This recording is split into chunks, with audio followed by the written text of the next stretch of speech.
Hi there. So today we are looking at a sales negotiation from Modern Family, and we're going to review what seems to work as a tactic and what isn't so good.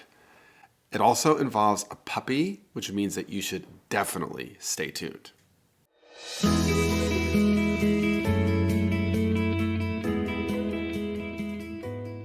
Hi, I'm Bob Bordone. I'm a senior fellow at Harvard Law School and the founder and former director of Harvard's Negotiation and Mediation Clinical Program. I'm also the founder and a principal at the Cambridge Negotiation Institute. Here we go. All right, final lesson. Always be willing to walk away. Hey, Ron. I come to you first because we're old friends. It's Lon. Yeah, hey, listen. Okay, so let's just stop there. Trying to build on a relationship is always a good idea. I want to distinguish a few things though.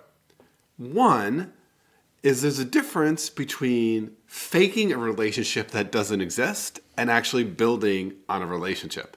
Saying something like, we're old friends, or hey buddy, how you doing? Actually, that's often experienced by the other side as an irritator. What did you say? And I know that one of the things that I find most irritating is when somebody that I don't know that well, or maybe I think they're an acquaintance, is like, hey buddy, or hey friend. I'm like thinking, yeah, no, you're not a buddy or a friend just yet. You have to work for that.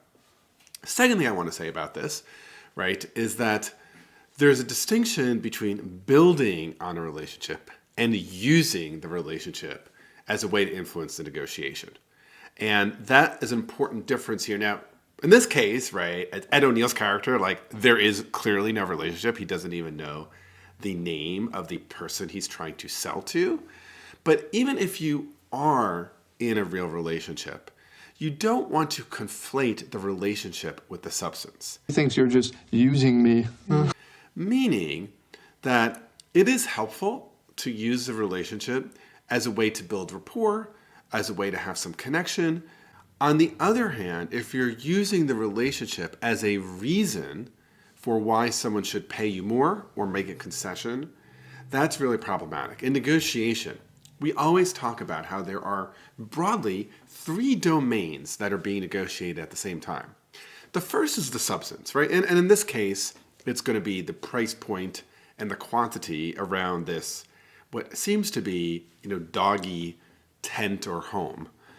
Then there's the process issues, right? How are we going about having this negotiation? Do we talk about each other's interests? Do we brainstorm options? Do we just haggle?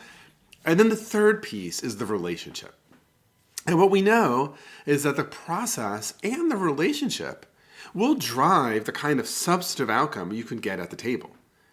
At the same time, we don't want to conflate relationship issues from substantive ones. And so using the relationship as a way to promote creativity, to get buy-in for a mutual gains process is really great. Using the relationship to extract concessions, less so. Do you understand? Okay, let's keep going. Also, the puppy. It's a steep price on this one, but don't blame me. I'm pocketing less than the kids that, made this thing. The Beagle has landed. Sorry, Jay, none of these are selling. Even the ones that look like hotcakes? Maybe a puppy will cheer you up. I told you, not gonna happen. You're giving up? I can't give these things away. Okay, actually, there's 2 negotiations here going on. I didn't realize that. Negotiation number 1, right, Ed O'Neill's character, he's trying to sell these, again, doggy tents. But then Ed O'Neill's son, who's clearly negotiating to get that puppy. And the son here is making an interesting move. He is noticing the sad and maybe somewhat angry emotions of his dad and suggesting that getting the puppy wouldn't necessarily advance the little boy's interests, but maybe would advance dad's interests by cheering him up. Wise. So I wanted to say kudos to the son here, even though it doesn't seem to work. It's quite a nice move because it involves perspective taking. Actually looking at the interests, or at least perceived interests, of the dad and framing the ask in those terms instead of saying something like, I really want a puppy. Forget everything I taught you today. I don't know what I'm talking about. Hey, mister, my dad was about to give you the deal of a lifetime. 100 dog beds for $100. So you can give one away with each new dog. $100, huh? This kid is a master negotiator. Why? Because what he ends up doing is a really brilliant reframe. Meaning that clearly, right, this guy is saying, I can't even get rid of these tents. But what might be appealing to the pet store owner? Well, being able to say to prospective purchasers of dogs, hey, if you buy the dog, you get this amazing dog's house or this amazing dog tent for free. What a great idea. Additional cost for pet owner, $1 each, probably valued by the purchaser of the dogs as way more than $1, and also as kind of building a good relationship between the pet store and the new owner of the dog, who is likely to come back and perhaps buy doggy toys and doggy leashes and doggy treats. So very skillful move by this little boy, which is reframing in a way that is yesable or potentially attractive to the pet store owner who seconds ago seemed completely uninterested in the tent. I can see you're not serious. Slow down that tail, buddy. This is leaving with me. Wait, don't walk away. Would you do $50? Will you throw in a puppy? I've had 2 late in life projects. One, dog beds, was a bust. The other is looking pretty promising.